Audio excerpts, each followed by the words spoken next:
All right, here we go. Hitting live. Okay. Okie dokie. Dokie. It's prediction time. Dum. Maybe. Why'd you call me dumb 3 times? With the emphasis on the last dumb. The audience knows why. Wow. I was just trying to be dramatic, and you went dramatic in a different way. Just like if you guys watch today's video about the burn, and he starts singing, and that is not where I thought that was going to go. Burn, so... baby, burn, disco inferno. Yeah. What's it called? It's called Deja Vu. Same joke twice. Deja Vu. Wasn't better the second time. No. Yeah, certain things. You love it. Just shut up. I think honestly you guys do. I would love to see a like right now and a comment for Stuart's dad jokes and his excellent source of humour that keeps us all enjoying life. So come on, guys, say thank you to Stuart, because I certainly do in my own way.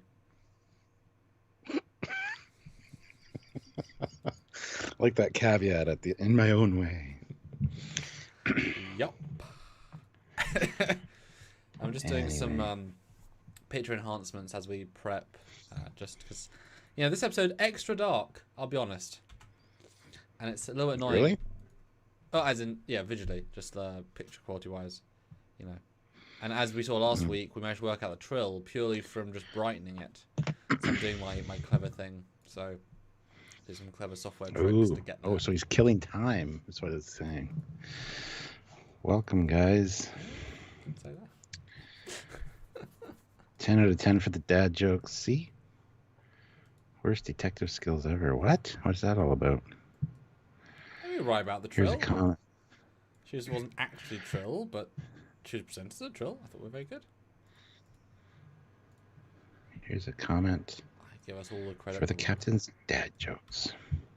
Just say thanks, Captain. That's all you have to say, guys. So his comment Nobody's thanking me. Notice that. His comment is a comment, not actually a compliment. Love it. Oh. Hi, Stuart. That's okay. How are you doing today? Not too bad. Yeah. So. I had fun filming our video this morning. That was a good one. Did you? Mm-hmm. I did too.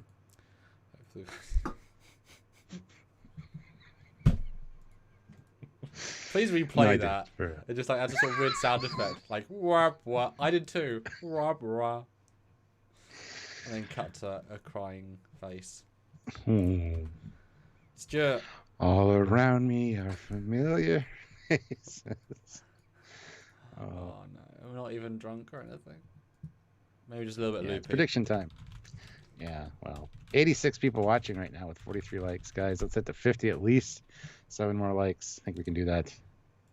I think though, Stuart, you should ask them to do their like, dislike, meh at the start, and so it falls at the end. See if the ratio changes.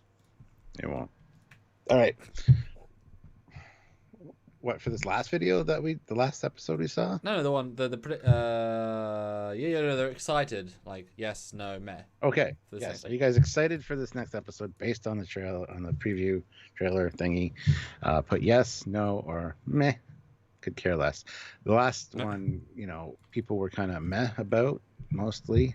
Actually, it was a pretty good split, wasn't it? Well, it was a split, a three-way split, which you haven't had before.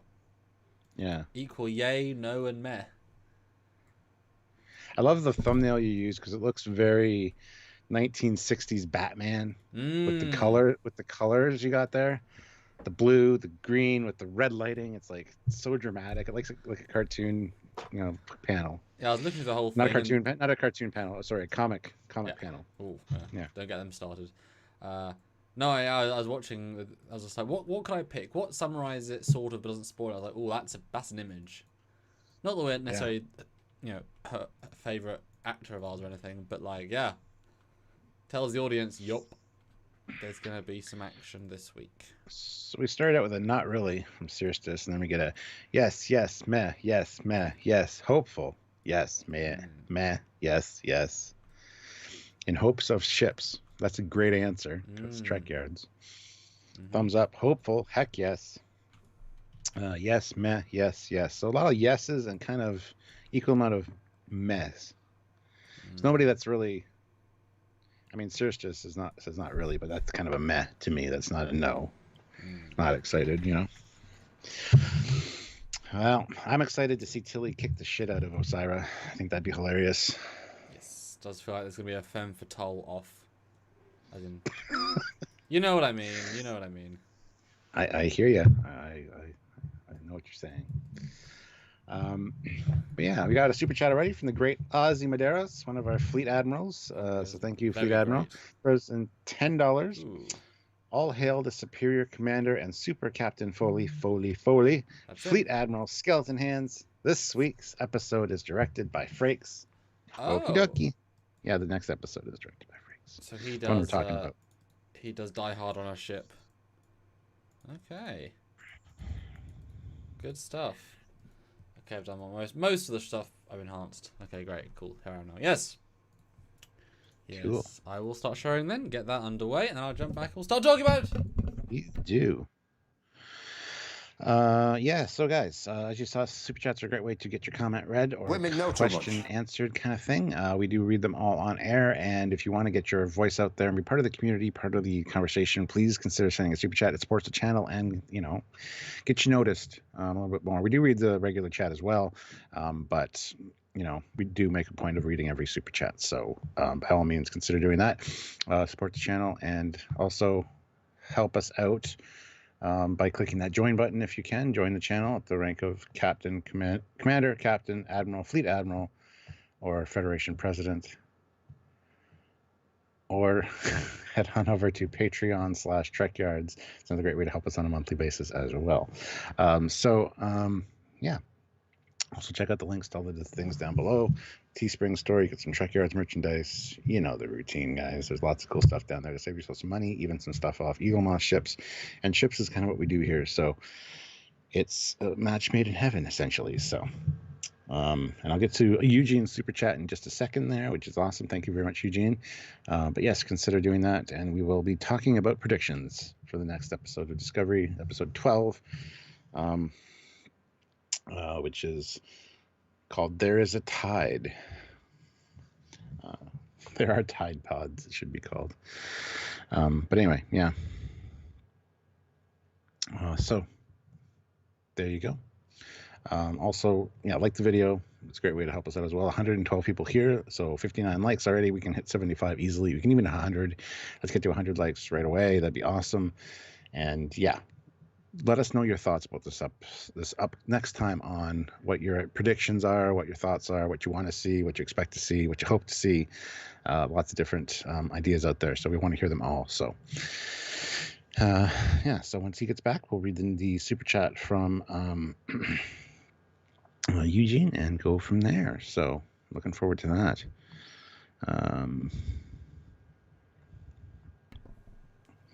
So yeah, so he's back. Look at that. So perfect timing. Eugene though throws in 500 rubles. So thank you very much, Eugene. Says it's a Frakes episode, which doesn't mean the quality will be good, considering his record in Picard and Discovery season 3. Yeah, I mean the last one that we did with Frakes was it Sanctuary? It was the really bad one. Yep. Yeah. So not.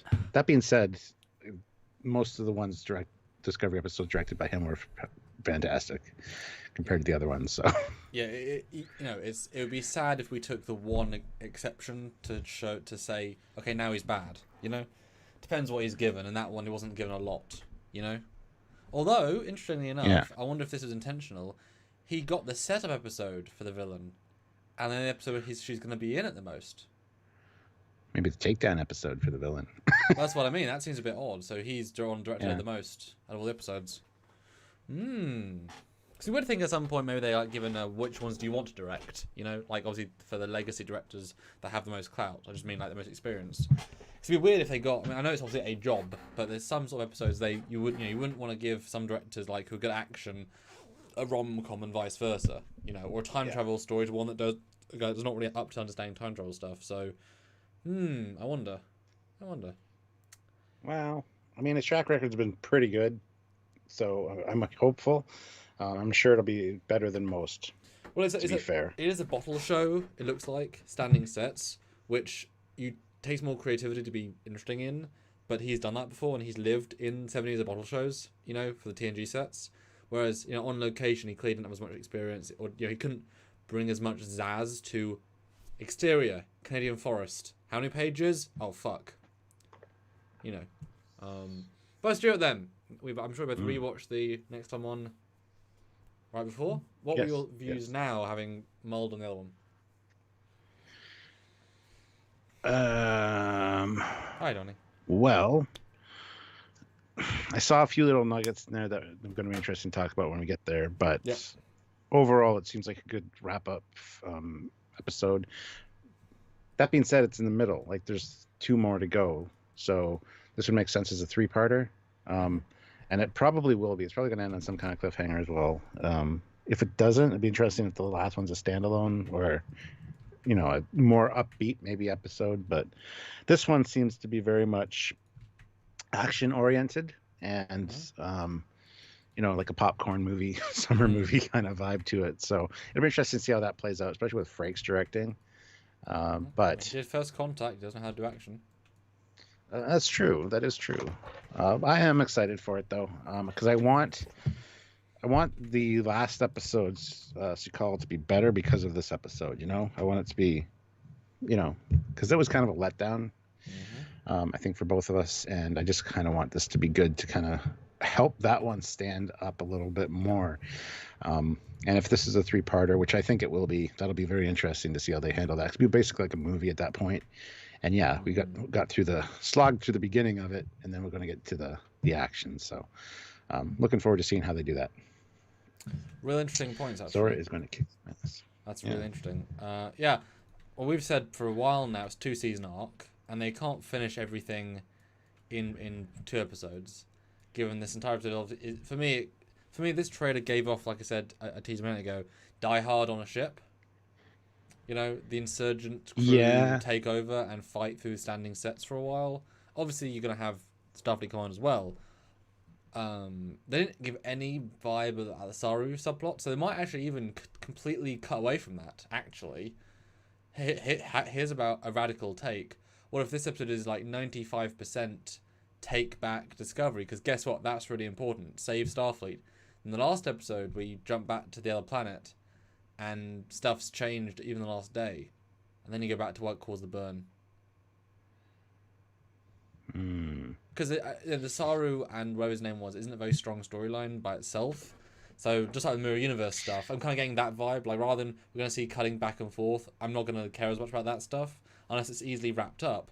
Unless they do save that, and then, like, for example, Saru manages to get out of the holodeck and find the ship, and there's more secrets. Like, maybe we might get that, like, surprise turn, for the last one.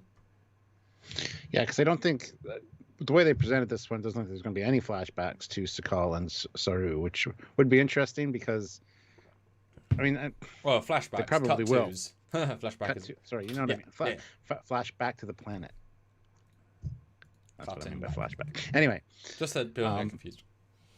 Yeah, I know. But anyway, so I'm sure there will be some of that, but they didn't present any of that in this trailer, which is interesting. So I wonder if this is going to be the action-y piece dealing with Starfleet and the Emerald Chain kind of wrap up. And then the last episode is the wrap up for, and that might be the cliffhanger for the last episode, is the whole, Saru's deciding to stay with the kid because the kid can't leave the planet because he's connected to the dilithium in some way, blah, blah, blah, blah, blah. So that's going to be the cliffhanger for the season. Is will Saru stay captain of the Discovery, or will it be Michael Burnham? And it's like that'll be the thing to have us mull over for the rest till the next season. So, well, it depends what the real story of the season is. Is it the burn, or is it the Starfleet politics stuff? They certainly underplayed both in the grand scheme, but giving 55 minutes to this lady and winning at the end against her would be something. Mm-hmm. But cause I can imagine the last scene is them spawning back in, and then now something's changed. Maybe even Saru has already been affected by the radiation and, you know, was given a drug similar to what the mum gave, and he's starting to change too, etc. I don't know. You could do something really fun with that. But you would think that the end of the season will be about, you know, the burn did this, but now we can move forward. How are we going to move forward? You know, and I would expect, honestly, the cliffhanger to be they start. We get they finish the situation. They get the kid off the planet, flying great, and they say like cut to 1 month later, kind of like in Discovery season 3, we cut to Pike on Earth. And they say it's been several weeks of Discovery fixing all the long-range relay stations. Our communication scope is expanding, and then Starfleet comes and say hail, and it's someone in another old uniform, and it's like, this is Captain Dudda of the Generation ship Dudda. Is that really you, Starfleet? What? We thought you were, and actually it's an antagonist that used to be Starfleet 100 years ago, but they had to become this like colony of people that have been floating in space, and they like found some I think that'll be kind of because you want a cool thing to latch onto for next season, and having a surprise threat appear in the middle could be kind of interesting. Yeah, well, gives the cow. I don't know what your name is there, but it says, will we see a real space battle finally? I hope so. I'm hoping we're going to see some Federation ships doing some Federation ship things. But we'll get into that because there are a few scenes here which might facilitate that discussion. Kyle Wong, though, throws in £5. How do you think the season 3 of Discovery is compared to other franchises like Mandalorian? So season 3 compared to other franchises. That's insanely broad. Yeah, Mandalorian's head and shoulders above this, as far as I'm concerned. But not for story, though. Well, not for story or necessarily characters. More for vibe and universe and faithfulness. And yes, giving the fans what the fans want. Yes, but this has way more story than even 2 seasons of Mandalorian. Yeah. That's a rough question because I don't know exactly what you mean. Season 3 is just better than season 1 and 2 of Discovery, so that's kind of the vibe that we're going with. So and Picard season 1.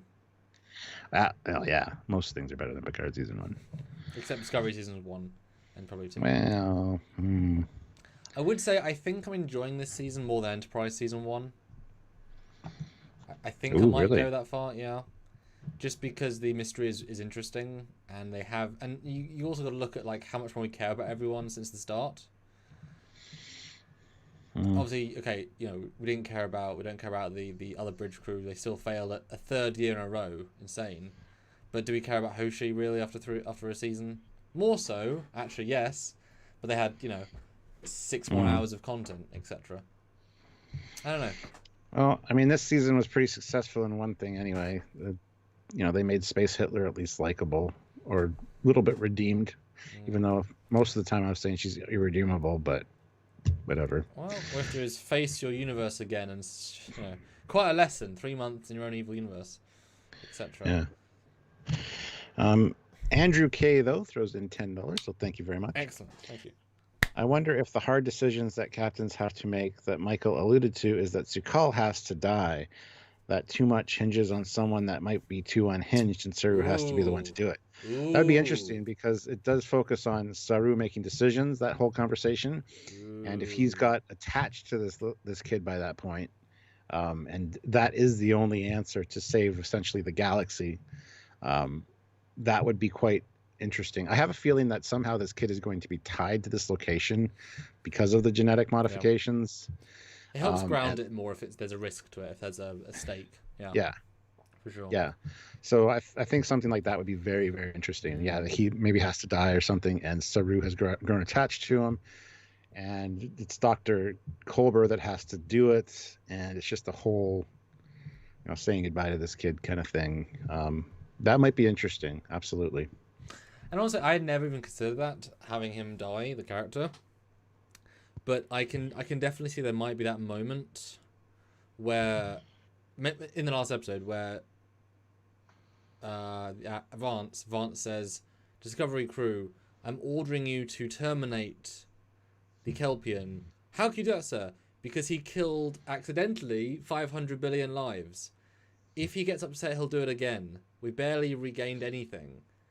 And they'll tell him we can't take him from the planet, and we can't just keep him there. The ship's degrading. There's nothing we can, and ships can't stay in the nebula. what other things can you possibly do? And that'll be that choice, and that could be certainly interesting and imply Federation going a bit bad. But I mean, honestly, I can't blame him. You know, if you leave another option, risking a burn is not worth this guy's life. I'm sorry. How many children will die because you want to keep them alive? As soon as one child dies, as soon as one ship dies, it wasn't worth it. So that could be interesting, although they'll presumably play it as Starfleet being dark, although if it ends up being Burnham that has to do it, like Burnham's ordered to do it, I don't know. But she's so off-grid, rogue. It's weird. The interesting thing is he's very childlike, and it'd be interesting to say, you know, through some kind of dialogue that basically you're responsible, not saying it's not accusing them, but saying you're responsible for the death of all these people because of the burn. Wow. You causing that would be upsetting enough to him, probably that would cause another one. So it'd be interesting to see if there's any kind of thing like that where he gets a hint that he might have been responsible for it, and it comes right down to the fact that you actually don't have much of a chance or a time to consider the fact that you got to kill him so it doesn't happen again. Like he's on the verge of another emotional breakdown or something. Whip the phaser out, and you don't have the chance to say goodbye or whatever. It's just a quick. The thing is, like, as we're alluding to, then spending time on that ship, but all they can really do in that part of the story is just have Saru find him and talk to him. Either he runs away because he's scared, or talks to him and solves the problem. You know, there's not really much they can do there unless you get, you know, somehow you convince him quite quickly and he's able to get onto the actual ship portion, because maybe the ship portion holds the answer. Maybe there's some AI on the ship itself which is linked to thingy, and it's all about the ship. It's the ship's doing it, not him. It looks like him because he's in the ship. You know, you might get that deeper layer of, well, you know, it's all interconnected now. Because I said this on our last review, that it would make sense for the mum to, just like Alice is connected via, you know, bio stuff, psychological stuff to the pilot.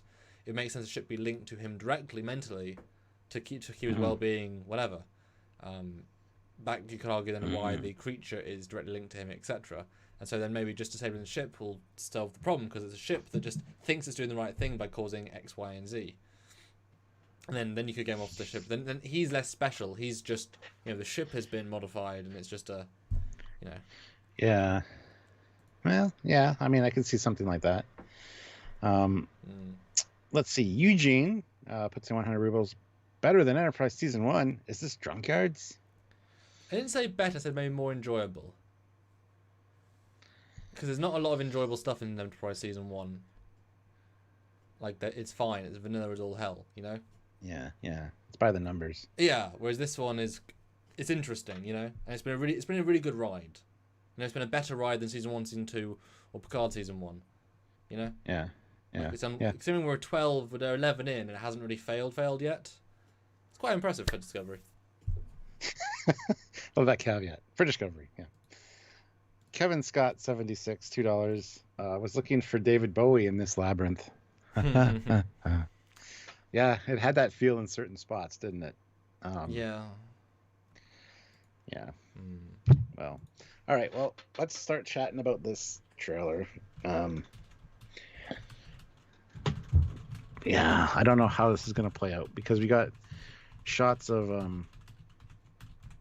Book's ship, which we know that Michael and Book are on. The ship is spore jumped out with Osiris' ship. Presumably, as she said, the Starfleet headquarters, which we see in a second. We see Starfleet headquarters in the background and Discovery in front.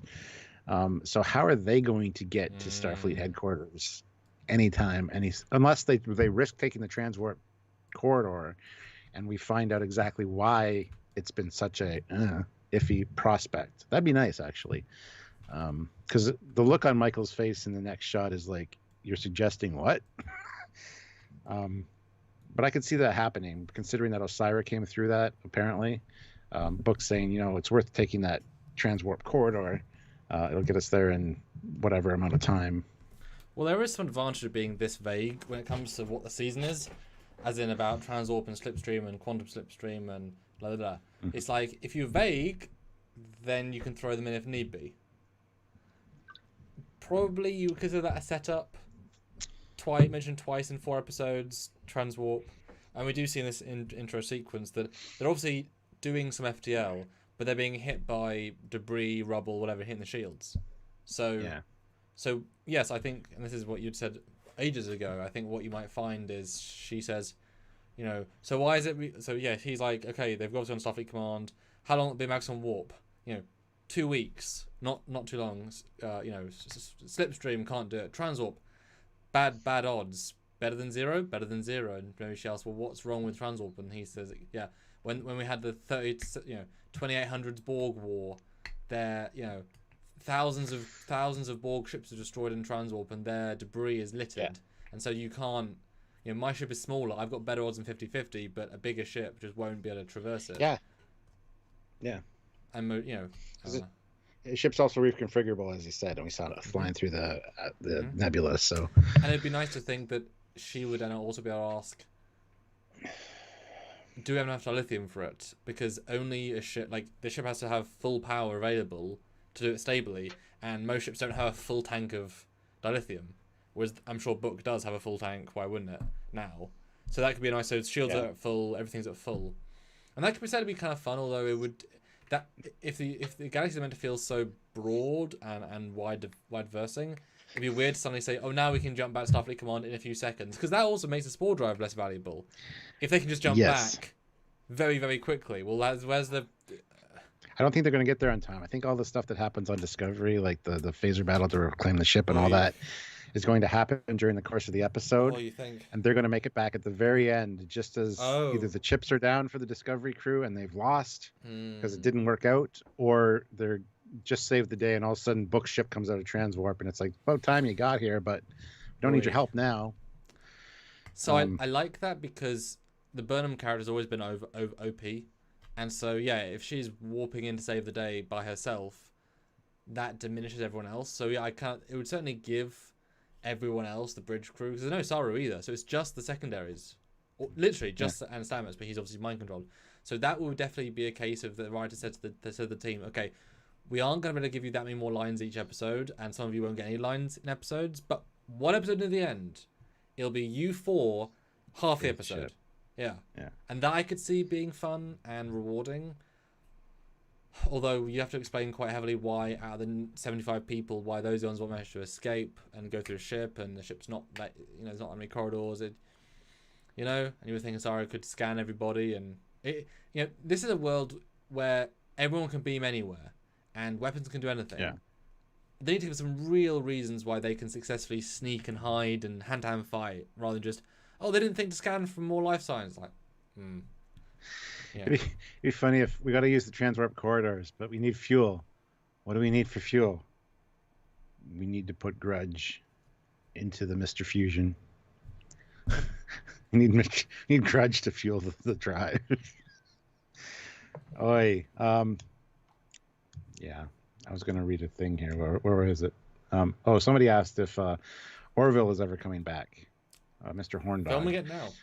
Yeah, they're filming season 3 right now, so that's a yes. Holiday break, absolutely. But yeah, they're in production. But no, I'm intrigued by that idea of them. We definitely get a sense of the trailer that they go straight to Starfleet Command, but there's no reason they'd have to beam. Like, I'm sure they could beam through the barrier if they really wanted to, because effort, why not? They've already been through shields once this episode, or once this previous thing. But I don't know, because we see we see Book ship fly into the hangar. But that would certainly imply the first half of the episode, unless Asari was trying to do something first. Because would she really want to? So yeah, maybe the first shot is them sporing, like in the star system over. Because to be fair, they wouldn't be able to spore right either into or next to Starfleet Command, because they'll detect the Viridian. So it'd have. So I guess they'd have to dump the ship first. Yeah, they'd have to spore out of sensor range. Which if they think of that, which. I can just see them sporing in.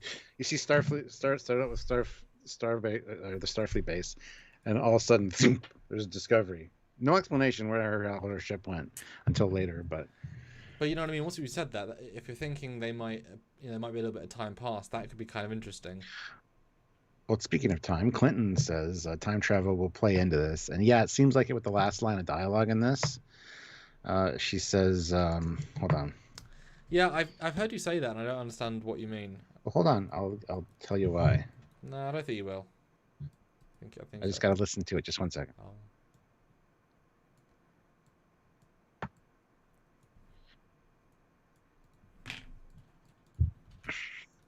Sorry. I'm listening to the whole thing. Gonna save the day, Michael. I might not see you again until another distant future. I love you. That's how it ends. Yes. So her saying, did you hear any of that? Mm-hmm. Oh, her saying, I might not see you again until another distant future. I love you. It's like, okay, well, that implies somebody might be jumping through time. No. It's a symbolic thing. It's her saying, I already jumped to the far future. She's saying, we'll meet again somehow, somewhere. I think she might be saying it to Saru anyway. I think that's how I would have that. Yeah, I think that's probably a Saru thing, yeah. Because they've already traveled in time together once, so it's a fun thing to say. No, I can't see them going back to time travel. I didn't get that sense at all from that line. That's what a lot of people are saying. That's what they're referring to, is that line when they say the time travel thing. So, yeah. Yeah, they're referencing their own journey in a fun way, because but that line I'll give you the credit. That does imply that bye to Saru. But she would she say I love you to Saru? Yes. It's almost like she's talking to Book, though. That's what it feels like with that. I love you the way it is, unless it's edited funny. That's the editing. Then I'd buy that for sure. But because that's why it's powerful, because it's to Saru. It is powerful to Book, but you will only say that, like I said, if he's staying behind and risking his life, risking whatever. Because what if the spore drive actually gets damaged in the fight, which would be great, and all they can do is communicate with Saru in the ship, and they say, Saru, we can't get back to you for another 10 years. Can you hold out? No, probably not. I'll do my best. You could do some cool stuff with that. Mm-hmm. Well. But yeah, what do you guys think? Do you think they're going to get straight to the ship, or is it going to be a delay? Because I'm kind of thrown by that. It's a good idea. It might be. Well, I mean, the next shot might clarify a little bit, because you see Starfleet headquarters there. You see Discovery in the distance, and is this Osiris ship that's coming in, or is it a different ship? No, it's Book's ship. It seems like that's Book's ship. Mm-hmm. Just the weird side view. Yeah. Yeah, watch the scene. It's the Book ship. Doesn't look at all like Book's ship. Well, we don't see it from that angle normally, to be fair. But this is confusing, yeah, because they're right outside the door, and that implies that they get there pretty quickly.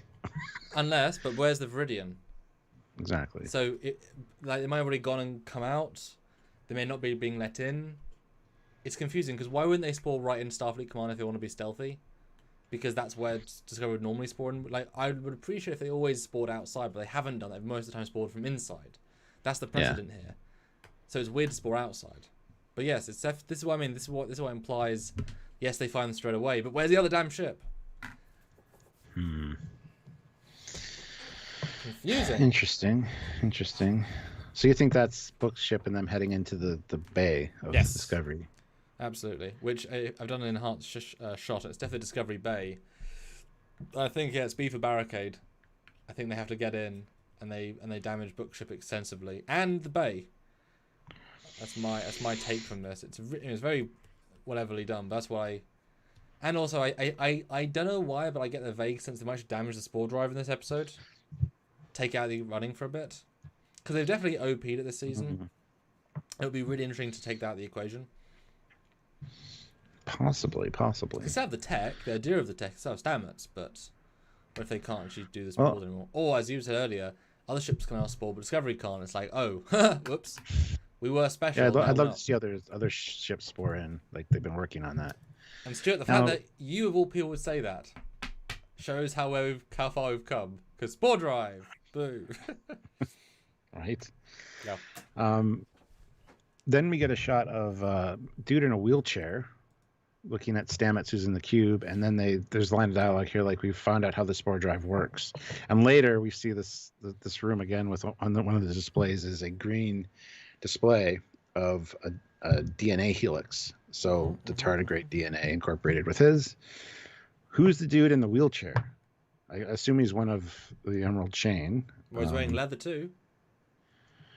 Well, yeah, it's true. Actually, most of the Emerald Chain uniforms look a lot like reused Mirror Universe uniforms because they kind of got that half plastic top part. Or it would be the other way around, wouldn't it? They'd be they made them for Emerald and swapped. Now, what's interesting about this is that this is Kenneth, who was a Klingon dude in season 1, season 2, and then was diagnosed with the thing that stopped him from being able to walk after a while. So now he's bringing back for a 3rd season in a row. And you know, everyone loves him because he's gonna have a hard time of life in a bit. But good for him for being 3 seasons in a row. He played the big bad Klingon in season 1, and then the big bad Klingon's granddad or dad in season 2 with the white hair, who stole the kid. Kenneth. I think we either did meet him at Vegas, or we met everyone but him. I can't quite remember. Oh no, I met him at Destination, the one you went at, the other one. So I met him and said hi to him there. So he was a good Klingon. Yeah, he teased me he'd be in season 2, and he's when I said there's the D7, isn't there? And he gave me the look of what?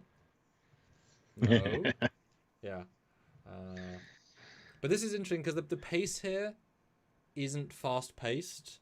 It isn't implying we're spawning in Starfleet Command. They know we're here, we're under attack. There's a certain, okay, let's find out what's going on. As if, yeah, they're going to spore out system, you know? Because why would you, because there's no time crunch. Because they're not doing a heist, are they? Why wouldn't they spore somewhere else? And someone did point out, it was a great point, the Viridian could just be cloaked. That's why we don't see it as Starfleet Command, at least in the initial shots. Which might be why it's introduced as well, because introduce it so you could use it straight away. But you'd also think that Starfleet Command would be able to detect cloak. Yep. So, especially that close, right? Yeah. To the Starfleet Command. But we do see it fight in Discovery later, so it is there. But obviously it can transwarp and warp in. Oi.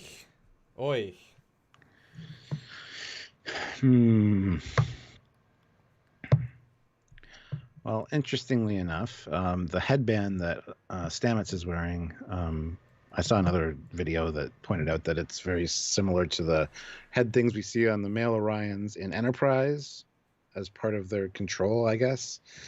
So that being advanced Orion tech is kind of interesting. Anyway, I just wanted to point that out. Don't know if anybody had seen that. So yeah. Let's see. But it's interesting. So interesting stuff. Is this going to be the scientist that designed it?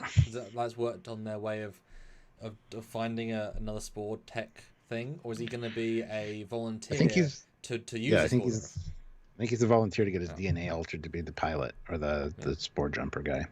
But the thing is, they already have Stamets. They have Stamets taken. Like that seems relatively flawless. But how long does the mind control work? Is it, is it going to melt his brain after a while so he's going to be useless? Like, but if there's probably some kind of caveat like that. But if the idea is just to take Starfleet Command and destroy it, do you need a long-term solution right now? If he's going to be... It's like they've shown it as a very simple... You don't want to have the spore drive without the ability to use it. So well, no, but she's future-proofing. But do you need to do it today? You know what I mean? Like, if you're going to spore in, blow up Starfleet Command, spore out, I think you can, Like, I think there's going to be another level to the plot here. They're not showing us. Because you would think there's more to this plan, Because, honestly, it may just be a dilithium heist. As silly as that sounds. Because if she can steal... kind of go even more diehard. Because if she can steal the dilithium of the Federation, then they'll be stuck. And then she'll be able to win even more. Does she know about the dilithium planet? Did she have a chance to scan it? She doesn't, but she knows they have some dilithium. So as long as she steals... I'm just saying, because Saru's on a dilithium planet in Nebula. If they find out about that, you know what I mean? So... And actually, that might be the catalyst for them tricking her, taking them back there. Sort of whole planet of dilithium. But it feels like there's more than one story's worth of plot here. And like I say, it can't be that simple. Die hard on a Gruber. Because she's not overly interesting or intelligent, but she's not dumb either. Yeah. But I wouldn't be surprised if she ends up if her plan is literally to spore jump away the Starfleet Command headquarters space station into Orion territory. Because that would really screw Starfleet. I mean, and Federation headquarters as well. Like that could be the only plan. That'd be quite... Yeah, and Sears just says there has to be more than they are showing. I hope that there is. Yeah, I'm sure there is. Oh, I'm sure there's a lot more to this. They're focusing on one aspect for the trailer, and it's going to be more involved in this. So, Oh, and people are mentioning Borg tech. Is this going to reference something to Borg tech? Nope. Dumb. Don't even get me started. Yes, the only thing they can mention is the Borg transport conduits being full of destroyed things and bulbs. There you go. That's all I'll give them. The next scene is Osira with some guards walking into Starfleet headquarters and facing off against Admiral Vance. And there's Willow there and some other officers. All chief security people, because they're all in high-end security officer outfits. Now, is this leading to a whole, Vance being a traitor or Willow being a traitor and Osira's coming up to say, thank you for the information? Or is it a threat scenario, like we got your spore drive? Because a lot of people have called that Vance is going to be a traitor. I think that's it's a direction I hope they don't go. Let's put it that way. I also don't think there's any signs of it, unless it's a season 4 setup. Like his reveal is he was working with them the entire time, so they could share something. Just his characterization. Because they've got his daughter or something. Yeah, something radical. Yeah. But just the way he's played this season is so by the book and straight man helper. It would be a really unusual turn. It'd be kind of like if they hadn't actually planned Seska from the start, and she was one day, if she was like, say B'Elanna was Seska, and one day B'Elanna's like, oh, Biome Cardassian. It's like, what? It's like, oh, okay. Well, that wasn't set up because we hadn't invented it. But I do quite like the imagery here. I like, because we know this this floor set is a lot of CG set extension. I think they've done a very good job with it, making it feel different. And I love the red alert notes. So clearly they're going to be on red alert. They know something's wrong, but they just can't solve it. They can't deal with it, or they get through the shields, whatever, quickly. But just the body language of these officers, the way that Willa isn't even looking at Osira, tells me there's no personal connection there. And Vance looks as stoic as ever, so I can't see a bait and switch. Yeah, OI Governor says they don't look very shocked, do they? Well, no, because they saw a Discovery spore in. They probably saw the other ship with it, or decloak, or something. And she's made it this far in, so that means she's probably had to take out some kind of defense system.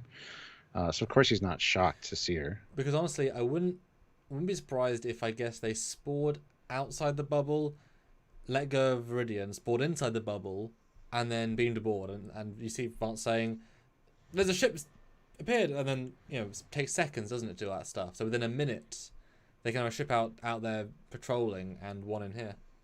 They don't seem overly concerned in the but concerned enough.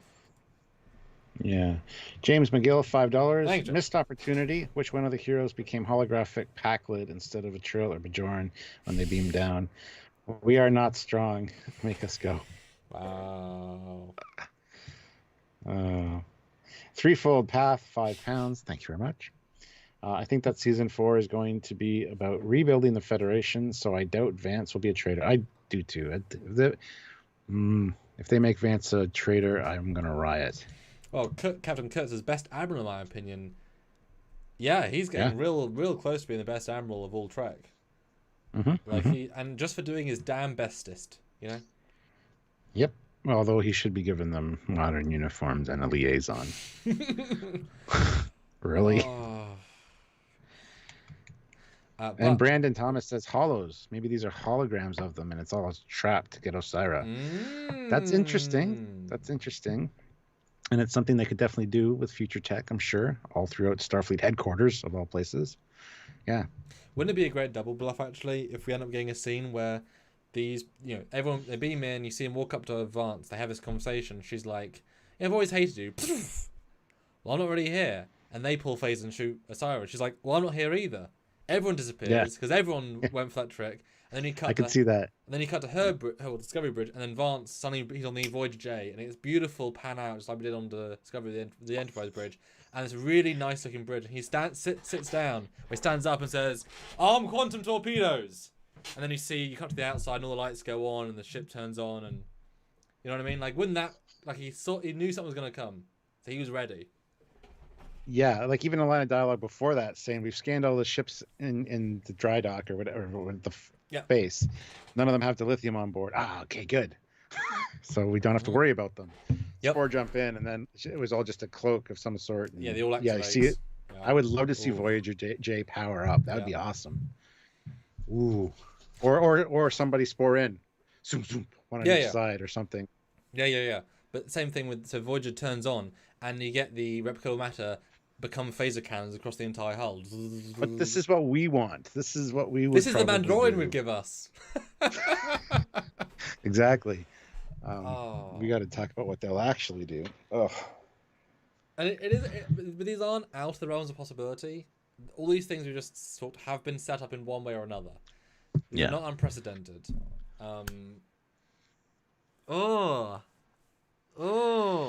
Because I don't want a simple plot. I don't want a simple shoot 'em up.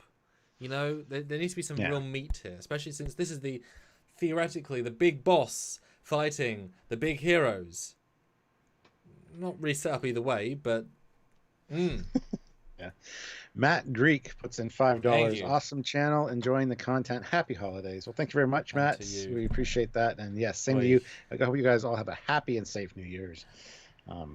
Yes, and just while we're there, let's just pimp our own content. As you guys might have been following, been releasing some animations every day to celebrate the in between Christmas and New Year's. Although we have also released other content, as you've seen as well.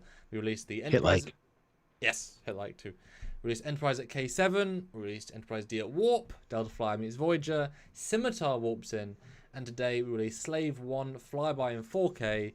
Do go look at those. Quite proud of them all different and interesting. And there's still another one coming tomorrow.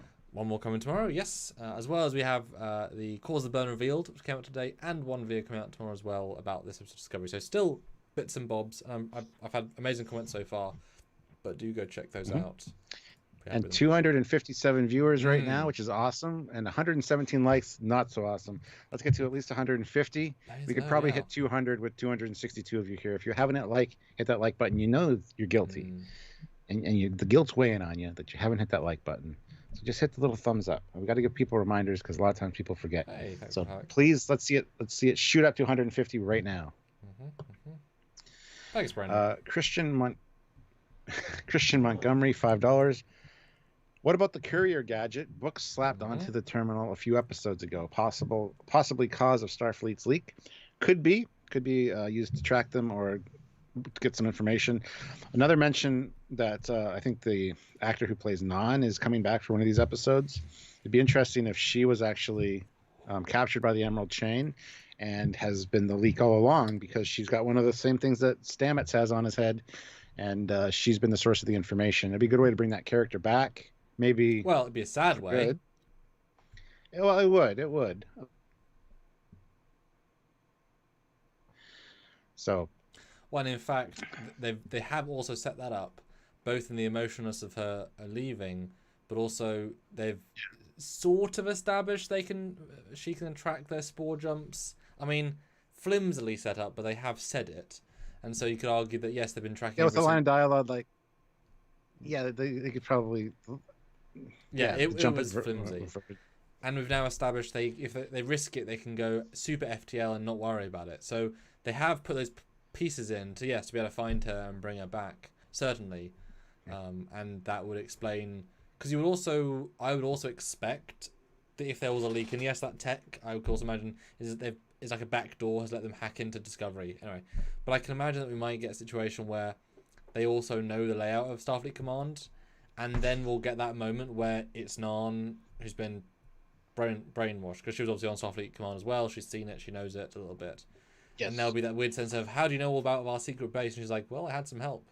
For one of us? Not exactly. Cut to Nan, looking upset, etc. I don't know. Could be. Very possible. Very possible. Especially as, out of all the people that you to steal and be useful, head of security, she would have learned a lot of shit about both Discovery and Starfleet Command base, just training based. But that would teach you to change all your codes and stuff when these people leave Starfleet. I mean, Kevin Scott, 76, $2. Oh, thank you. Last episode, last scene of Disco, a holodeck novel. Oh my god. Yes, written by Jake Sisko. Or just Riker again. No. And he he walks onto the Titan. Yep, walks onto the Titan, and everyone's there. It's the exact same scene, and Boimler's there. Live action Boimler. He's like, you know, piano in 1, 2, 3, 4. And then Stuart, Right. the first credit rolls, the second credit comes on, and all of a sudden they take a bit of program, and it's Burnham, who's on their future holodeck, watching the past holodeck, watching him watch holodecks, because they're in the future, so she can now even better. holodeck Riker. Even better if the Riker hologram shuts off and it's not the Titan, it's somewhere else, but it's Barclay. It's all Dwight. A holodeck program within a holodeck program. He was testing future alternate reality simulation possibilities. Yes. And turns out he's been playing Burnham the whole time because he wants to be the hero. That's why he's the hero. Yep. That would explain it, because they've just set up they can change the appearance. See, Stuart, that's a fan film. That's a damn fan film right there. It all ends up, and it's just Enterprise D. Funny how these ideas just come about. And yeah, you'd hire Frakes again, de-age him, put on the Enterprise D bridge, and he's like, yeah, Barclay, walk up to him and be like, Barclay, yes, you've aged very quickly, sir. Oh, have I? Yeah, you look terrible. Only one's de-aged. Oh. But sorry, guys, that won't be in the show. Stop getting excited. You know I'm excited by it. Exactly. 266 people watching, 143 likes now. We haven't hit 150 yet. It went up quite a bit, but 7 more people at least to hit 50. But we can hit 200, guys, with that many people here, honestly. So make sure you're subscribed, you've clicked the notification icon, and that you hit that like button. Very important for every video. If you can, hit the like button, and just make sure you're subscribed to the channel and notified, because it's all great analytics for YouTube. It helps us out in more ways than you can imagine. And if you can't super chat, you can't support us financially, that's a great way to do so. Analytically, it's important. So please do.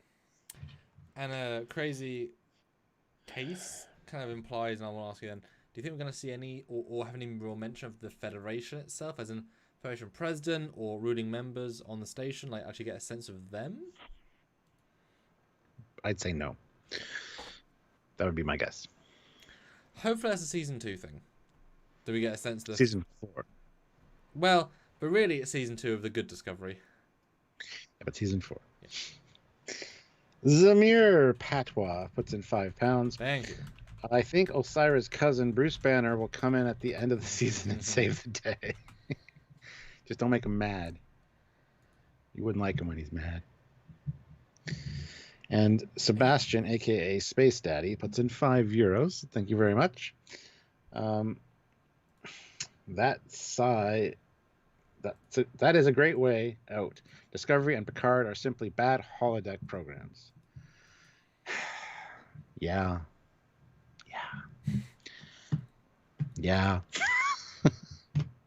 Oi. So we see Tilly talking to Book. And I gotta say, the uniform undone looks a lot better than done up with the asymmetrical collar. This picture made Stuart happy. No, it's not zipped down low enough to make me happy. This picture made Stuart adequately content. That's accurate. But unzip it more, Tilly. But we get Book here, so they obviously have got on board Discovery. And actually, now I'm thinking about it, he does seem to be in most of the end fight moments with the crew. So they must get Discovery real quick. So I think there's probably going to be a real quick here. Unless the first half is like Osira's big plan and then something else starts. And then they start help escaping. Do you think Michael comes over with him, or do you think Michael heads to the starbase to help out Admiral Vance with Book going on the ship? I mean, I could see something like that happening too, because I haven't seen. Well, we'll take a look at each one, but I don't remember seeing Michael. Yeah, she does do a cool thing on the ship for sure.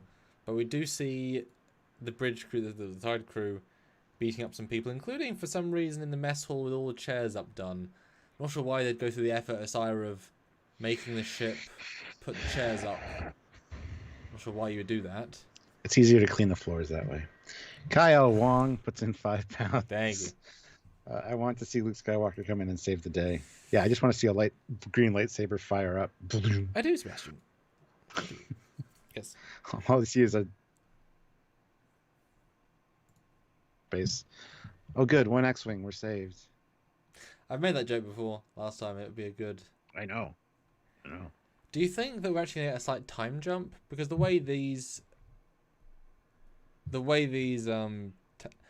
seems weird these chairs to be up down. Like if it's minutes later, who the hell would do this and why would they do this? You know. It's a good question. I don't mean a long time jump, but potentially, what if she spores somewhere further away from the starbase, and then Burnham, we then cut to them traveling, and Brooke says, even if maximum transport will take at least 3 days to get there, she's like, do it, and they start traveling, and then we see them come out. And then that allows Asira to learn about the ship and be able to do some cool stuff with it, rather than like just going straight in. Maybe. But her line of dialogue in the last one at the end was, "Well, the coordinates for Starfleet Command are already plugged in. So what's the command to make this ship spore jump?" But that would also imply get us out of here. But that would imply jumping into the middle of Starfleet Command, which is not what we see. Well, not necessarily. They've done that every time though, apart from one. Yeah, no, they're not going to jump in the middle. I never got that in. It's just Starfleet Command, but yeah. Gareth Rooney, €5. Thank you. Season 3 is too emotional. I'm worried that they will say in a few episodes that the key to powering the spore drive is love and friendship. With the Care Bear stare. Well, Stuart, you know it's all about family. Is it? Do you get the reference? Yep. In Star Wars Last Jedi, all the behind the scenes, everyone always says it's about family, and there's that. Oh. So it's one of those like things where, in like a lot of the VFX or the featurettes, sorry. And so there's that running joke of whenever they're just saying shit because they don't know what they're doing, you just joke. It's about family. Because like Gotcha. Last Jedi is not about family, but that's all. Nobody's ever really gone forever. But let the past die. Kill it if you have to. All these good. 166 likes with 274 people here. Garbage film. But they don't seem that worried. Reese and Book. There's a certain lack of concern. Oh, they seem happy at this point. Then we get a nice dogfight scene. With some pew-pews. And this is Osira's ship, but the lighting is real weird. I guess you could argue they're being lit from the bubble, like the outside of the bubble, which is a harsh blue. But because you can tell it's a design because things are broken apart. But it's also destroying part of it, so there is a fight with Osira's ship. I don't know. Yeah, it's definitely like Discovery's back in control of the good guys. That being said, there's some interesting details on the bottom of the secondary hull of Discovery that we didn't notice before. They look almost like drop bays. Yeah. I think they might Star Wars style drop bays. I think there'll be something, yeah.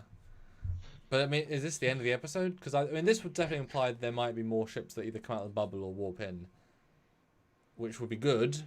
I don't know, but Discovery looks damn sexy there. It doesn't look bad, does it? Yeah. The Trono prize. Hey, I like it. It's getting better. But it does seem odd that Discovery just herself could beat Osira's ship. The flagship of the criminal organization versus science vessel, Although, was it classified as now? Who knows? So I'd like to think that was a bigger battle I just took one shot out of. And Andrew K says, I wonder what kind of torpedoes they use in this time period. Well, they've already said it. They said quantum torpedoes. And last week, they were firing photons. Yeah, and we weren't impressed that 900 years later, they still have quantums. Like, what, no upgrades? They're micro quantums now, maybe, but still. I mean, it's fine to have photon on quantum as long as there's a fun tweet by StarTrek.com showing a schematic and saying, introducing the new quantum torpedoes Mark 32. Which is fun. I think the photon's got to Mark 12 by the end of Voyager or 16. So it'd be nice to have photon torpedoes Mark 2782. Zamir Patois puts in £5. Season 3 starting well, but it's been declining in my opinion. Well, the last episode is a little bit of a letdown. Now, and one recently with the Sanctuary, obviously that was a letdown for sure. Yeah. Well, I think it reached a good peak with Starfleet Command episode where we got introduced everything, and then took a left turn to universe, which was good and bad in measures. and then if it pays off at the end, it'll be complete. If it works, exactly. The payoff is the important thing at the end now. Yes. Well, Brandon Thomas says it's a ruse. Osira is on the Discovery. Do you think they would try that? Like have a fake dogfight on the way to Starfleet headquarters? Like, oh, they no, you got to explain how they got there though. They spore jumped in with us. Well, no, they just transwarp. No, I think that's actually because why would you assume? No, that's actually because if they do spore out a system and then warp in together. Yeah. Although why would Discovery have warped in? That's more the confusing bit there. Exactly, doesn't quite make sense, but I could see that being a fake out, like a fake dogfight to get Starfleet to open the door.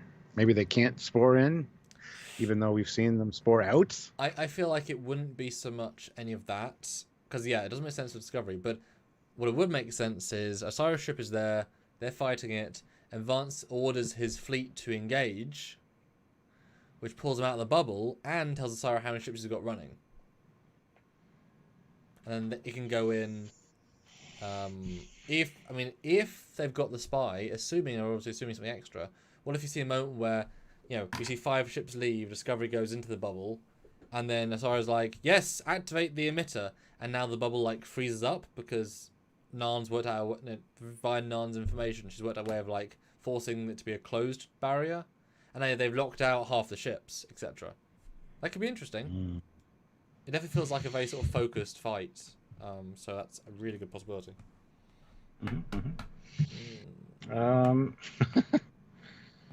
Kaya Wong, £5. Sahil warps in and saves the day. Oh. Hashtag justice for Sahil. How did that hashtag go the last time? Not good. Like 2-3 people did it. But it's fine. And Anthony Rapp liked it again, so it's fine. Captain Kurt, $5 Canadian. I think that's the beginning of the episode. There is a 1-minute clip from the next episode, and they are faking being chased. Oh. Well, we don't watch those, so thank you. Well, we didn't know, but we guessed anyway. Good for us. I guess based on Brandon's thing, which he had probably seen it, so he knew. But anyway. Versace throws in $5. What doesn't make sense is how Osira can take over Discovery without having the command authorizations that a Captain or XO would have. Did they just hack it? Again, they could have those from their informant. If it's non, I might buy that because she was head of security on the ship for a while. But you'd think after your head of security left for any reason, you'd be changing everything. You think they'd be on a regular rotating, So I don't agree with the principle of the question. It's a situation where you walk into a bank. If they're able to press the button, everything gets locked down. If you can get to the person before they press the button and tell the person to let you in, the security systems aren't triggered. So they beamed in and didn't have a chance to do anything. Because remember, Detmer tried to do something, they told to stop. So currently, all the consoles are unlocked, ready to go. Yeah. And they're going to point guns at their head saying, you operate them. So they're operating their ship with guns pointed at their head. So there's nothing about command codes yet. We haven't reached that point in the story. We may get to that. Yeah. Once they escape, that may happen. That'd be kind of cool if it happens. But wrong situation for that, not based on what they've done. That's interesting, yeah. And she wouldn't have access to certain command functions like the Omega. Sorry, what? Where are we going with this? Nowhere. Not 40 seconds ago. Are you sure? Do you want to try it again? Are we going to go back time? No. Nope. You get where I'm going, right? You get it. I totally got what you. I got 13, but I wasn't saying that. I was thinking of the Omega directive thing from Voyager. My joke was funnier. Hashtag 13 seconds, by the way, not 40 or 30. What you said. Not 13, is it? It's 13 seconds for the Omega thing from Galaxy Quest. Yes.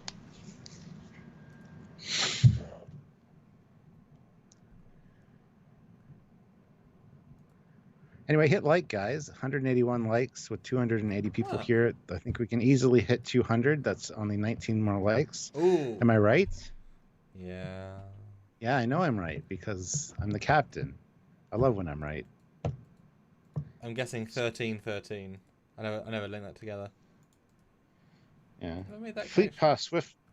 Teapot Swiftback, $2. Hashtag Justice for Sahil. Anthony Rapp liked my tweet too. Yes, Anthony Rapp's all over it.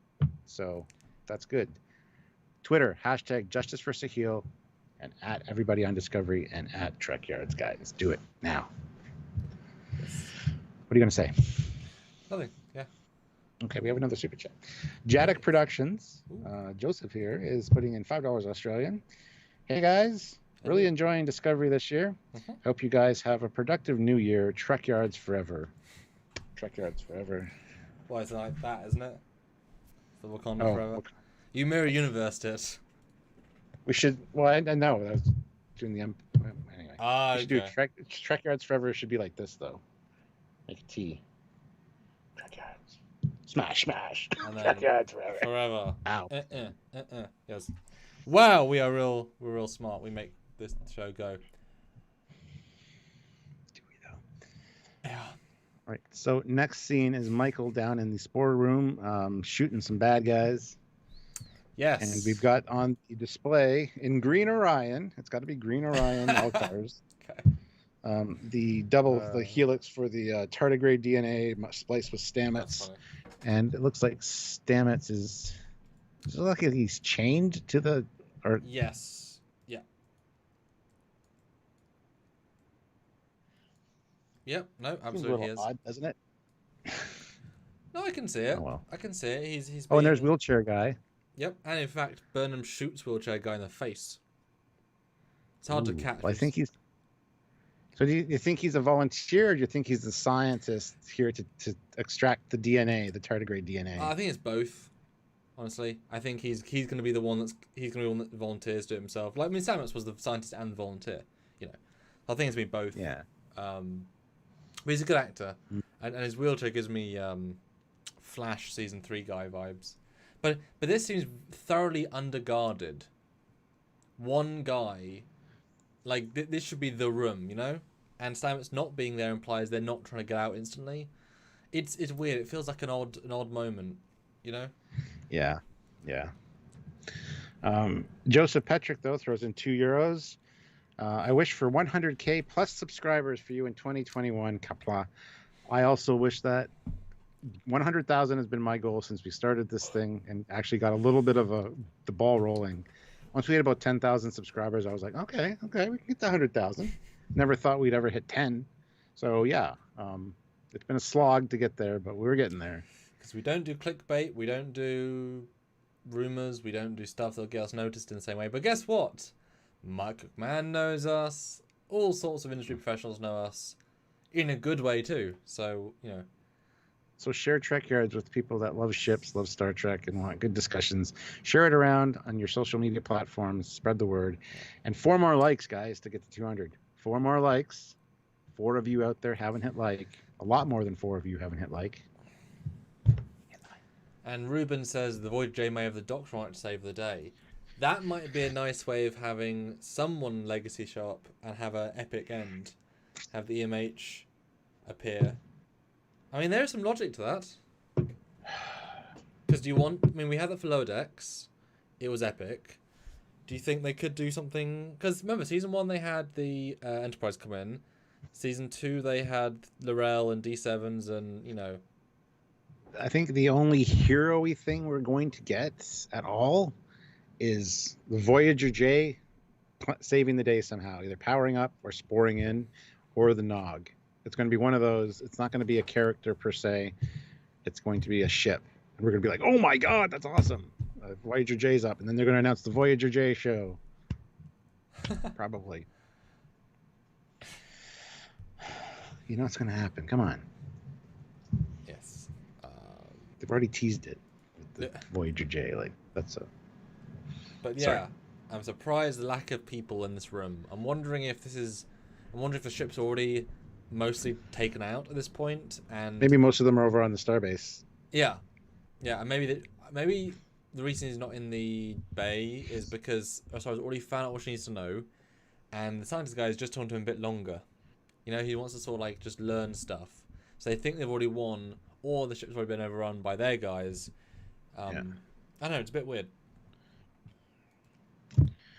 Yep, it is. Oh, then we get a really good shot of the com badge for once, without the specularity. Yep. We do, and then we get more of the, I guess the mess hall, but like a showdown in the mess hall. I With, think there's that that's- Andorian that's the- guy. I think that's. What? I think that's Saru's office. I think it's his ready room. No, I don't think it's the mess hall. Because Oh, based the on chair is kind of mad. Yeah. Chairs. Yeah. So I'm guessing that because the Andorian guy's been there before, he was either there or went there, and then yeah. But these animal train guns, obviously.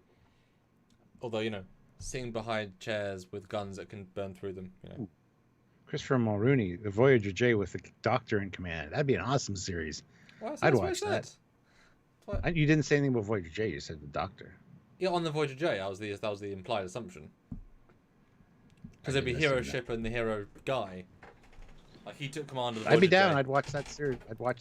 Well, I don't know if it's a series, but You could call it. No, you could. Star Trek. Doctor's orders. He's in command. He's the emergency command hologram. Your camera's way out of focus.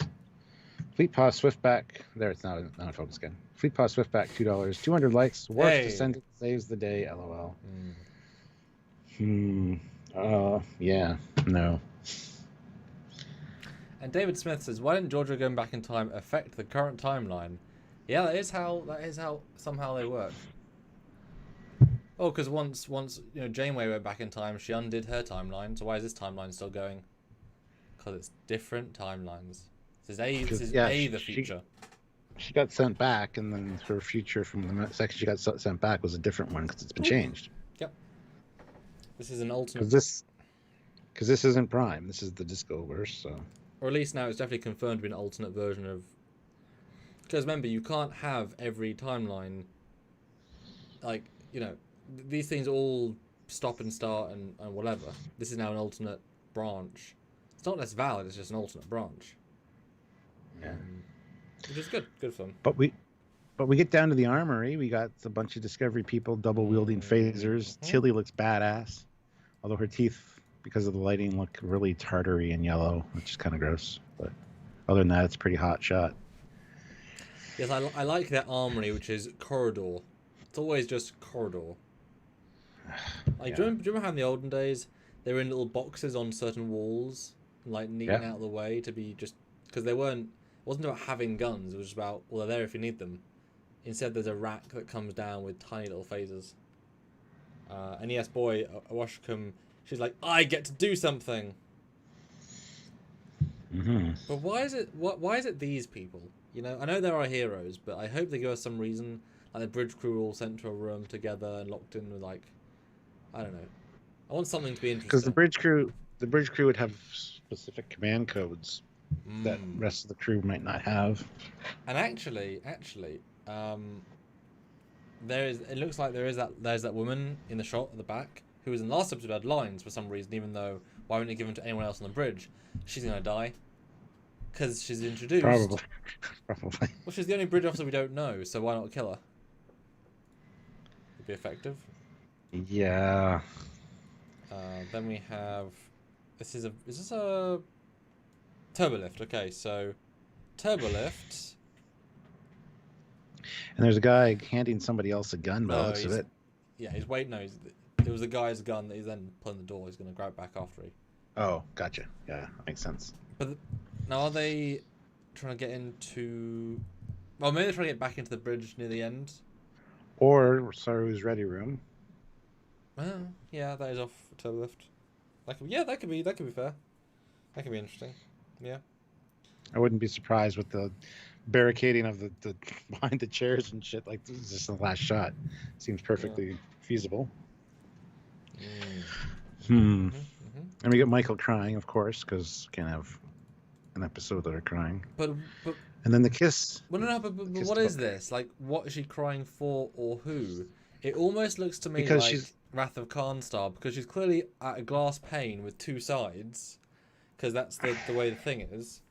So it's either a door or an airlock or something. It could be the spore chamber, maybe. Well, she's in front of it, though, I think. She's not at it. Well, unless it's the window behind her and she's turned around. Well, either one. There's glass between her with two things to imply. Yeah. and she's crying and upset, and it's out of focus. You can't tell. It looks Discovery-ish, but it could easily be the future. Could be the other one. Why is she sad? Well, this is where she's saying the line of, "In some distant future, I will maybe see you again. I love you," and then the kiss to Book. It's like the way it's edited is like very, very implying that Book is going to sacrifice himself or something in some manner. Timothy Moore says Tilly got airlocked. Yeah, no. I don't know. I think this is somebody sacrificing themselves to accomplish something, and I think it's probably Book, unless they edited it like this to be. The editing is very important, especially with the audio overlay. Can really change how something is. But I really don't think that it's a goodbye to Saru, and that she would ever say "I love you" to Saru. I think that's definitely to Book. So. Well, I think it's because she thinks he's dying, etc. I mean, they've sort of basically established that they could say that now. Yes. Okay, but it wouldn't be randomly because you think you can't say goodbye again. But it's such a deliberate sort of room. Where are they kissing too? Because is that on Book's ship? It's kind of got the same colors as Book's ship. Yeah, but it's Book's ship. It's too out of focus to really tell for sure. Or that's Book's ship. The colors are weird. Yeah. So that's him taking off with his ship to do something. She's saying goodbye because she's got to go continue on Discovery. See, that's why I'm wondering. But the thing is, he crashes the ship into the hangar. Like, we see that. Yeah, but it doesn't mean it's inoperable. Well, there's a big fireball. It's the biggest fireball we've seen in the season so far. I mean, you're right. It could be fixed eventually, but I don't think it's gonna. I think what's gonna happen. I think he's gonna fly in. He's gonna beam her to either space station or the ship. He's gonna fly it as a distraction. He's gonna beam out at the last second, but he has to go manual autopilot for reasons. And this is right at the start, saying we're about to face all of the villains of our show. What show? Nothing. I love you. Love you too. Let's make out. Whatever. I don't know. It's fractured. It's a good fractured, but it's fractured. What about his cat? He's gonna crash his ship with his cat on the ship? Well, he's not gonna leave his cat behind. He took it into radiation. And besides, that's true. And besides, it did already fall out of space onto a planet without shields, so it can take shit.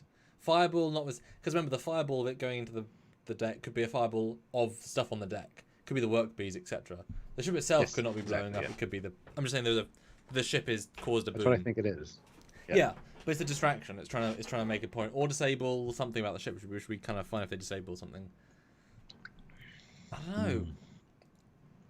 I really have got to hope there's more to the story than we think.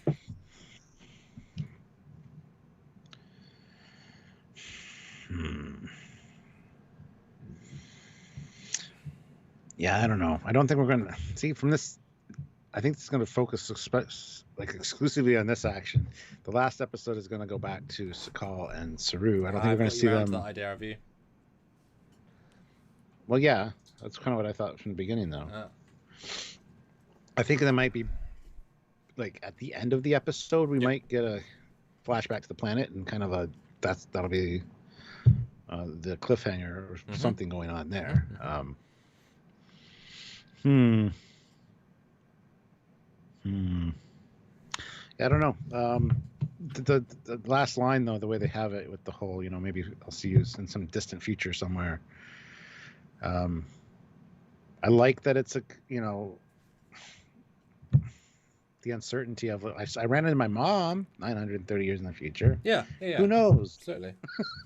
But it doesn't come across that way. It does feel like there's some kind of sacrifice that's going to send somebody somewhere or somewhen that we're unaware of at the moment. So, I mean, I don't see the time travel in it personally, based on how the writing's been. I hope not. Yeah. But I would more see it as, say they do actually nerf the spore drive, which would be kind of interesting actually. More about the character. So the spore drive gets damaged beyond repair this episode, or as you kind of hinted at earlier, they tardigrade Stamets and give it to the wheelchair guy. They won't untard it. They just have to replicate the DNA to put in anybody they want But to. in doing so, it might be able to transfer it. Like, that would be interesting. Like, there's some mycelial connection. But I'm saying that would also be a way of losing the ability to spore drive, and then Vance won't, like, legally can't I'm saying, like, some way of limiting the spore drive's use to nothing, because then she can say goodbye to either Book or Saru, or, like, once they make a choice to go somewhere, the distance might be far enough. If you can't spore drive, then saying goodbye could well, that mean, makes sense. you know... yeah, distance is good. Yes. Yeah, because if she has to say goodbye to Saru, then yeah, see you again in some distant thing. I wish you luck. As maybe he gets out of the anomaly with his ship and they warp, and it's like, okay, you know, I don't know. My question is, where is Adira during? Like, is Adira going to play a part in this? Adira and Gray. Is Jet? I'm not even going to ask about because she probably won't be in this episode at all. Yeah. Jet Reno, but we haven't seen Adira in this at all. And Gray just came back. So is that going to be a loose plot thread? I think maybe Gray might tie into Sukal for the last episode. Like the whole, you're the only one that can see me. Maybe Sukal can have turned out to see him, and then Gray stays with Sukal. I don't know. Just trying to. No, I actually, obviously that storyline is now linked with the Sukal stuff. So if we haven't seen one, we haven't seen the other. But we don't know what that character's going to do. I feel like they kind of forcing that character to be useful. Not necessarily a bad thing per se. And I know someone suggested earlier that the holodeck may...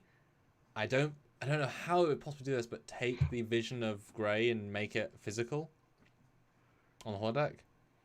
Maybe.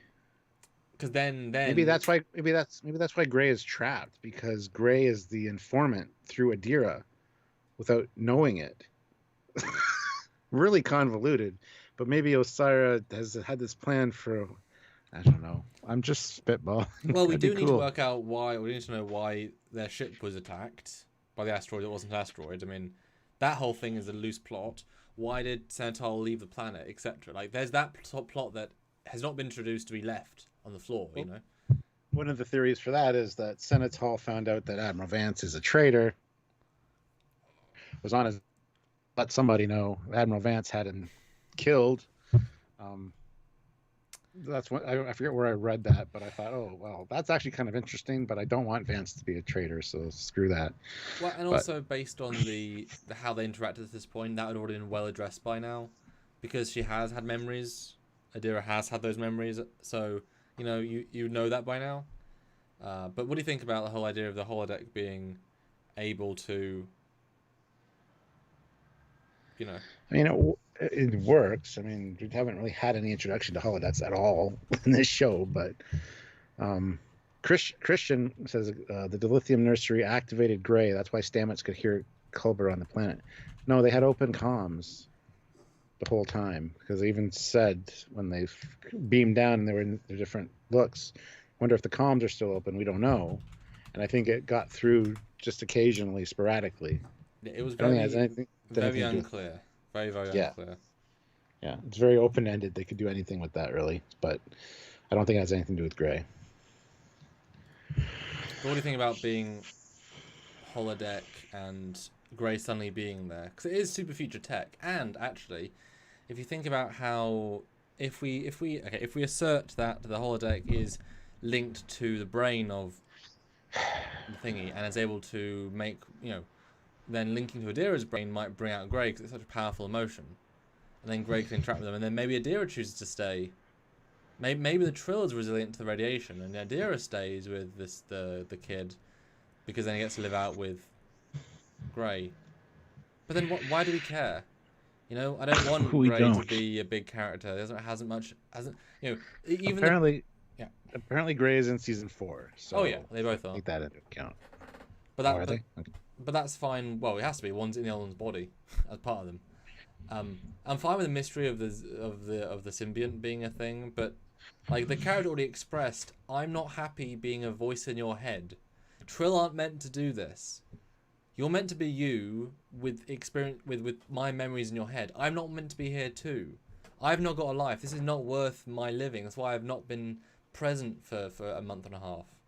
It's no way to live. So unless something changes, why would you want, that sort of life?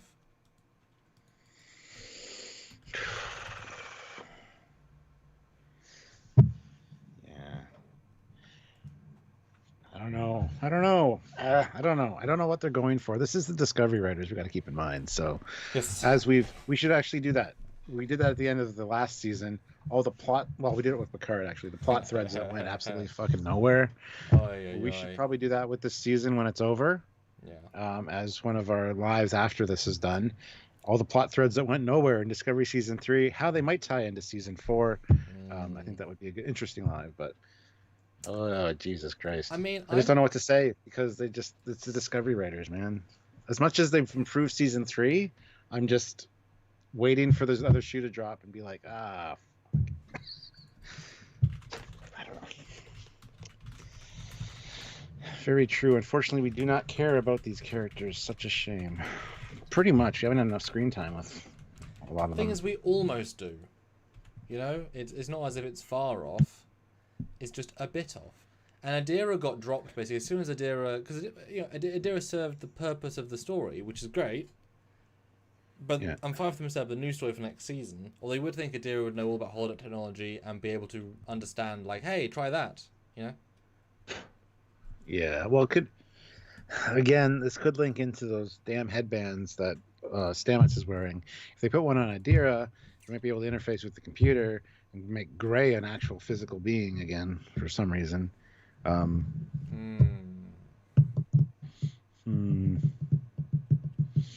don't know. I really don't know. I think I don't know. I just don't know what to say. Sorry, guys. My brain just fried. Just went short circuit. Yeah, but I think fair to say we both think they're not even going to go back to the asteroid base or a planet, except maybe like 1 or 2 scenes max. It'll be all about Starfleet Command. It'll feel very isolated, just like we've had with the Mirror Universe. It'll give that real punch. That'll be good. So maybe the first scene will be Saru and the kid as they walk away. Maybe, you know, that's it. Maybe like a final message to Saru. Actually, what if that's the first scene? If Burnham says, right, Book, how long can we transwarp? Yes, but I'll take me a few minutes to set up. Okay. And she says, computer, send a signal to the planetoid. Saru, if you hear this, hopefully I'll find you somewhere else. I love you. And then transwarps away, and then... She's not going to say she loves you to Saru. That is so... The way she says it is so for Book. There's going to be no I love you to Saru. There's no way. Don't buy that for a damn minute. Sorry. Okay, guys, but we are at least $50 away from a stable number. Great numbers today, great interactions, great comments, but bit like super chat. So $50 minimum. Put in your 5s. I mean, and now's a great time though. Let us know if you're excited for next week, or I guess tomorrow. Yes, no, or meh. And Stuart, are you more or less excited based on this discussion? More excited. I think there's going to be more happening than I anticipated as far as some cool, taking back of Discovery. But at the same time, I didn't even consider that there's no, Adira, there's no Saru, there's nothing in this trailer that talks about that kind of stuff. So I am more excited though. I am, because I want it to be good, and I want this to be the middle of a 3-parter. Oh, I just had another idea. And guys, again, $50, really important. What if it's not about Starfleet Command, it's about something in Starfleet Command? What if they spore in? The reason there's no one on Discovery is because she leaves half her forces and therefore can be taken over. And so while everyone's trying to take back Discovery, she puts the mental headband on Vance, and she tells him to give access to secret override archives, and she's looking for another bit of technology that only Starfleet has.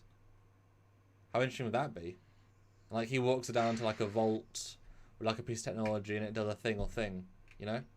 Because they've got that technology. But what would you be looking for? Turns out it's the emergency command hologram.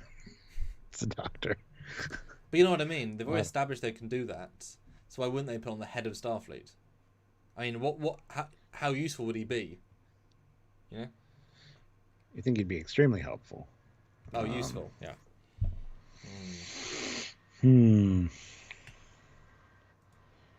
Goddamn, I don't know. A couple of potentials. Yeah. Guys, do you have any more ideas that we can talk about? Because I honestly can't think of anything else. But if you guys have anything, by all means, super chat away. Yeah, my brain's short-circuited. It happens to me. Well, Simeon says, my theory, they will end up with a peace agreement and share the dilithium in the planet. No. I mean, that's very Starfleet. That's very Federation-y of them, but Osira would have to agree to that. Well, no, it's not going to happen. This is Discovery. This is JJ storytelling. This is action-packed bad guys. And besides that, the Federation is too big for that. You know, like she'll only do bad things. That's not. It's like you're not negotiating for land. You're negotiating for nuclear bombs, knowing that they're going to use them. At a certain point, you just can't. You can't let them have them. You know. Well, Eugene, 100 rubles. Would Saru and the planet even appear in this episode? Probably not, except for at the very end, as a lead into the next episode, the final episode.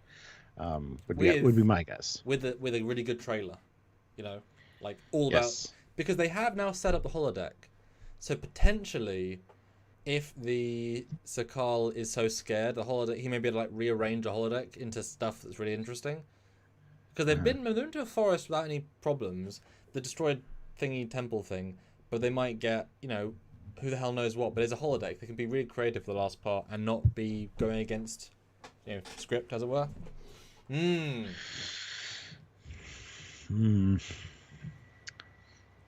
Kyle Wong puts in £5. The guy in the glasses is the spy. Mr. David Cronenberg. No, he's not. And Bondix does say, yeah, Vidrash. Still had no reference to Vidrash apart from that one line. And no Calypso reference. And Calypso. Yeah. And it's just a mispronunciation of Federation, yes. And you were so excited for that discovery to be here, Stuart, but nope. We're well past the Calypso storyline. Like, it may be season 4, but they've definitely had to... You can tell they had no idea that Calypso was going to be part of the storyline. Now they're saying a season to set up the Federation and then, like, pull it... Like, how can they roll back together? I still disagree. It's going to come to play at some point. But, I mean, it's a retcon thing. Like, they obviously didn't plan. You know how the writers don't plan at all. I disagree. All the shorts were planned. So I have a feeling Calypso was planned, and then maybe but none of them they didn't think they could do it, but they're though. still... They're all prequel shorts, Yeah, they did. They're all prequel shorts. They're not shorts that, like, change anything. They're all shorts that you can just say, oh, we've got Saru's planet. That's why having the Calypso as the standout one that's in the future, like way far in the future, is super interesting. And now they're way far in the future. That's not a coincidence. It's going to tie in somehow.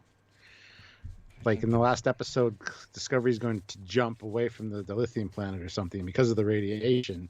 You're going to see the ship split again like it did in the Mirror Universe one.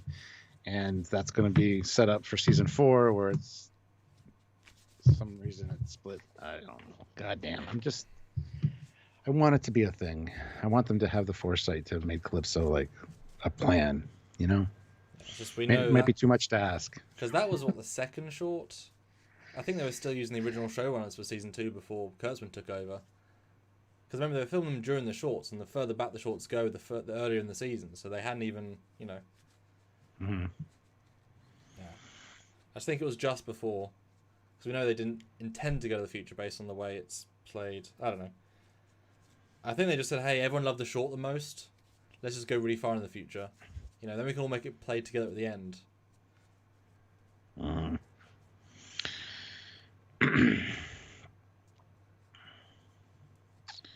I don't know. I just want it to be a thing. And I'm holding out faith that it will be. No, they will make it work, just not as if they intended it. Because otherwise they wouldn't have refit the Discovery, etc., etc. You know, there's things that don't connect because they've had to go too far away, but they can pull them back in after the fact. Hindsight of retcon. You know, have you met the Klingons? One giant retcon. You know. Yes, that's true. So you can do it if you're clever and give enough time. And to be fair, I mean, that might just be the season 4 arc. They find another discovery. You know? And have to solve the mystery. Solve the mystery. Yeah. Uh-huh. Yeah. I'd be fine with that. Me too. That would be fine. Yeah. That'd be totally acceptable for me. Yeah. No. Or actually, what would be kind of fun is even at the end of the season, everything's solved, and like I said, I still think they're gonna have that time jump and start repairing subspace communications, and we'll hear that in another part of the quadrant, say the beta quadrant or the gamma quadrant, there's the Drash and they're fighting people, and they're like, oh my god, we've got 45 distress calls from Federation starships. Oh shit, we've got a force out there, and they're being attacked by the Drash. We've heard their name, but we don't know what it is. And then you get one distress call which is really loud, and they say, okay, you got to do this now. They spore in, they find discovery, and then close out. So it'll be like it was over there. That'd be interesting. That'd be interesting. I like the idea though that because the Federation was split and divided because of the burn, that one specific quadrant or section is the Verdrash, which turned kind of evil using Starfleet's moral code and just misinterpreting it, which is what we called for this season, that Starfleet might be bad guys. And that could still be a thing. Yeah. Which I think would be quite interesting, especially once we start getting the relay stations up, we get ships with dilithium, we get the Federation starting to recover. Because the fact that episode 1, he talks about he hasn't had contact with Federation for a while. They gave us a reason in episode 1, you know, that it's fractured. We just happen to now be at the center of it again, so it feels like it's connected. But we've got to assume now Kaminar's pretty damn close, you know. So yeah, that could be fun. And then they got an entire season to do the mystery. You know? Yeah. And then it reveals from alternate universe all the ship split or it's some, whatever. Yeah. George Mangrum, $5. Thank you. Captain Sahil warps in on the Enterprise W to save the day. Or Enterprise Z. I was going to say. And guys, we're only $39 away. We're getting there slowly and surely. Any more would be cool. Yeah. Kind of winding down. The 244 people here, 228 likes. That's great. We can hit 230 easily. That's 2 more likes. And then if 12 people hit it, then we're up to, 240. I'm sure we could do that as well. So hit that like if you haven't, and let's see those numbers go up. And if you can super chat, who wants the last super chat slot?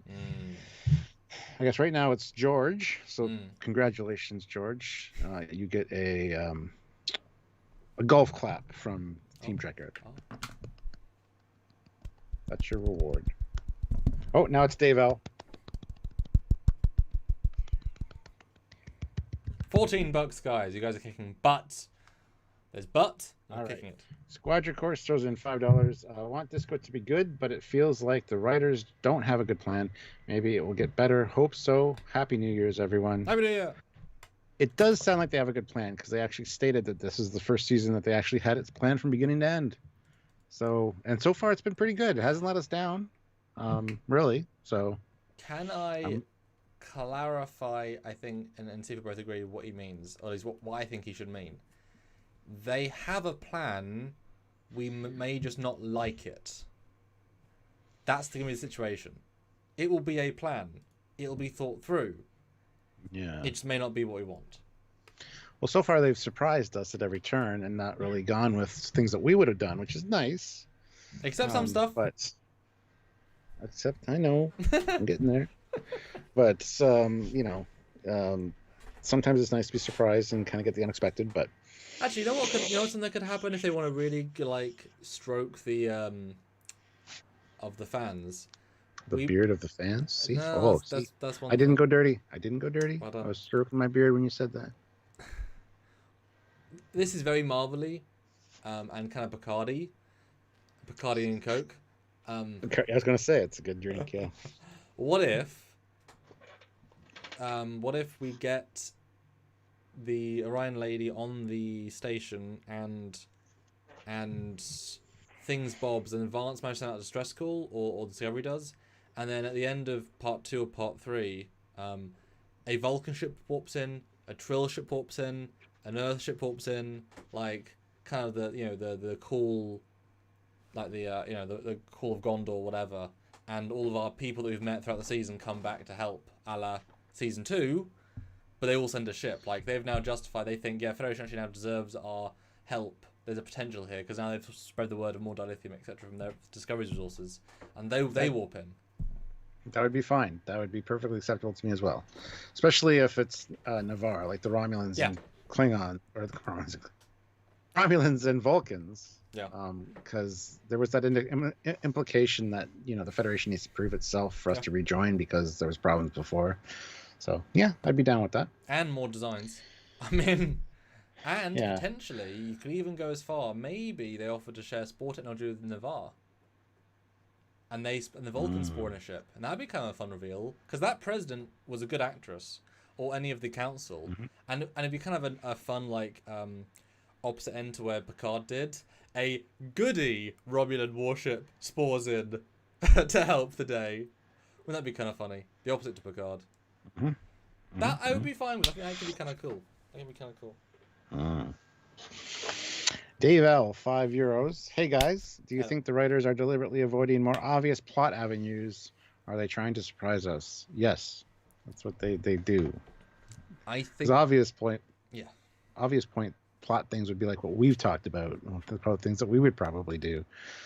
But whatever. I've been happy with season 3 so far. So I think they are going so slow, so they make less mistakes, make more about characters. So if people respond well, they can burst into cool stuff in season 4, which they're actually going to. Because I think season 4 is going to be even better. Well, apart from the social distance shit, like apart from the real world filming limitations, no crowds, no all that shit. Apart from that shit, but yeah. Yeah, Captain Kurt, $10. Oh, brilliant. Sorry for the earlier spoiler. Didn't realize you avoid the clips. We don't avoid them. It's just we always hear about them, but we never go seek them out. So yes, for some reason. My bad. We just don't. Yeah. Like to be surprised. Yeah. Also, I hope for no more time shenanigans, and we have a rebuilt Federation season that addresses the Vadrash for season 4. Yeah, I think season 4 is going to be all about pulling together all these little factions and pockets of Federation outliers that are just, and hopefully Sahil plays a big part of that. Better. Yeah, and I think what we'll get this season is about being insular. Next year, we will actually get references to the Klingons and the Borg, and like once they can now scan the universe, they'll be like, oh no, shit. Yep, totally down with that.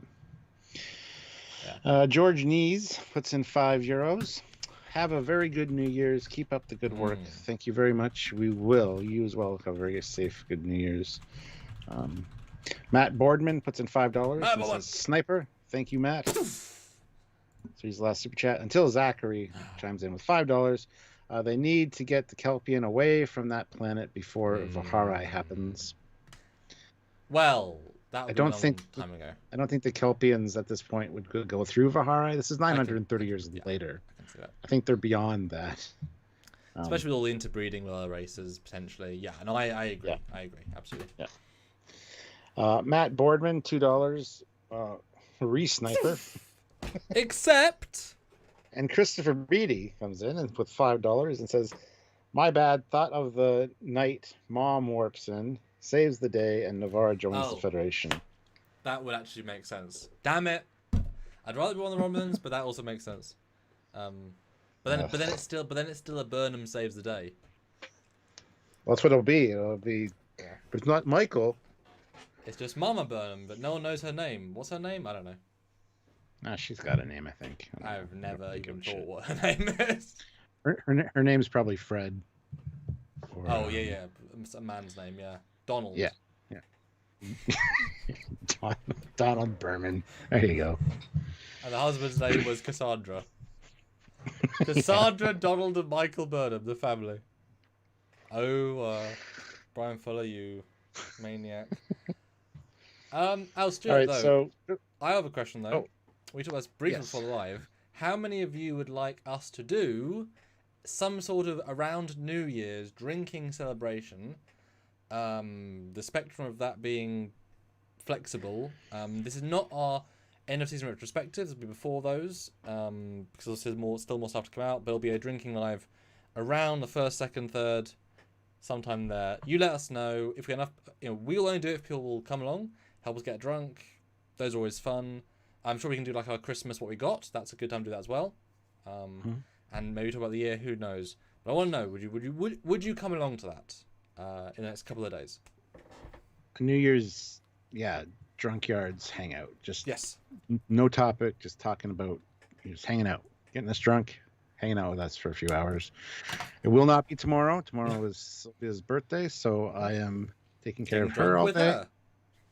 Well, doing things with her, but anyway, and then it won't be New Year's Day either, but probably Saturday or Sunday we could probably do one. Which might, it's not on New Year's, but it's close enough. Yeah.